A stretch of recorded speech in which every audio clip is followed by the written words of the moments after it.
This will be a day long remembered. Now I am the master. Welcome to another episode of Legends and Theories, and welcome to my review of the Canon Thrawn Trilogy. With this, I'm looking at the novels Thrawn, Thrawn Alliances, and Thrawn Treason.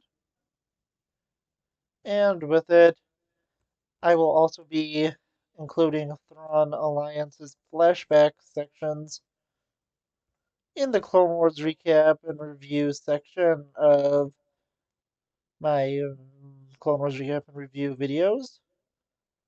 Although that's still a pretty good way off, and I still want to review the novels here, and with it, I'll just go novel by novel.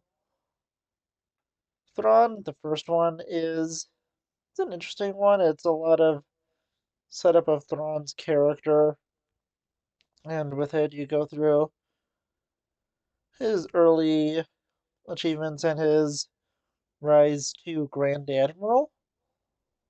And with it, it's a pretty interesting story. It has the character of Governor Price from Star Wars Rebels, who I never really loved in that show, but I think she's a lot more compelling here.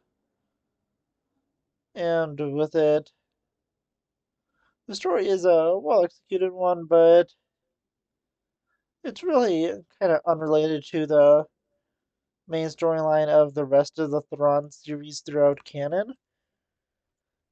At least Zahn's Thrawn series, with the rest of them dealing at least in part with the Grisks and their plans, and with it, this doesn't really tie into that at all, likely because the story wasn't created yet. But with it, Thrawn still is a solid novel. Moving on to Thrawn Alliances, which is one of, if not my favorite, canon novels. I don't think it ranks up as much against a lot of stuff in Legends, which it gets really amazing in Legends, but with it, it's a story I really enjoy since there is two stories in it.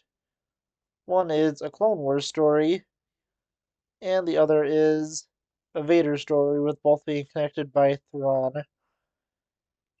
And with the story is really interesting. It sees the first appearance of the Grisks, and the only real problem I can see with it is it's kind of forced to tie in with Galaxy's Edge. But with it, I think that Zahn deals with it well enough, and it's definitely not as bad as it could have been. But yeah, honestly, that's just really all to say about the second one. I really enjoy it, and the story is interesting. It's really cool to see, as I said before, both time periods, and I really did enjoy the story. Moving on to Thrawn Treason. That's another really good book, and with it, Treason's really interesting just because of just how crazy it's starting to get with Thrawn trying to take down the Grisks. And after he does, you get to see just how bad things get.